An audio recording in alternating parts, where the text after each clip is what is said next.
All right, here we go. Jumped outside real quick because I'm burning some cardboard because we didn't get our recycling out last month. And I thought I'd take this opportunity to come clean out a few things. We had our coaches in this last weekend. What I realized is I've done a pretty good job of painting the picture of net life. Probably what I haven't done a good job of is showing my passion. And what I mean by that is, guys, I get up at 3:30 in the morning, 4 o'clock in the morning oftentimes, and I get to work.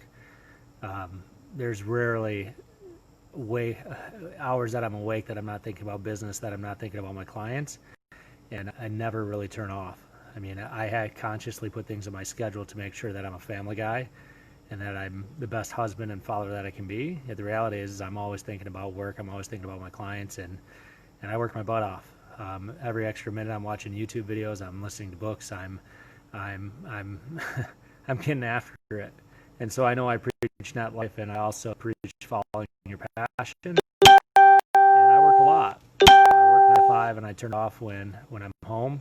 And you know, if I can sneak away for a minute or 2 minutes and get a little done on learning or growing, that's what I'm doing. And those little things add up. And I don't know if I've done a good enough job letting you guys know that. It's not 9 to 5 because my extra minutes, I'm not watching House of Cards unless my wife wants to hang out.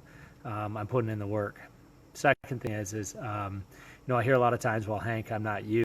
And Coach Monica brought in, instead of saying, well, Hank, I'm not you, replace Hank with consistently. I'm not consistent like you. You guys, if there's one thing that I've done really, really well is I am consistent while doing within, while doing without. And I'm willing to be consistent when the results aren't coming in. And most people aren't willing to do that because I can do math and math it out and know even if it's not getting the results, I know what will. And then the last thing is I go all in. Most people aren't willing to go all in. Why? Because they want to keep their foot on first when they go to the second. And if you look at my patterns, I'm calculated. And then what I do is I jump, and when I jump all in. And most of the time when I jump, I get pretty close to hitting the ground. And my question is, don't say that you're not Hank if you're not willing to be consistent, if you're not willing to go all in, if you're not willing to risk going from good to go to great. And I'm willing to give up good to go to great. I fight for my business. I fight for my clients. I fight for my relationships. That's why we've been in family therapy for quite some time, because you know what? It's tough. It's really hard, and it's worth it.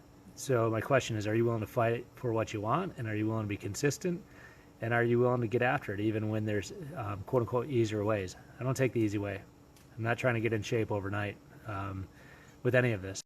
And so my question to you is, are you willing to do what it takes to get to the next level? And that is giving up some things. Sometimes it's giving up sleep. Sometimes it's giving up watching TV shows. Sometimes it's giving up watching football. Sometimes it's pausing a video to go make your son a peanut butter and jelly. Do me a favor, dude. Get it out and I'll make it for you. What? Get it out and I'll make it for you. What? Goodbye. Looks like Dad dude is calling.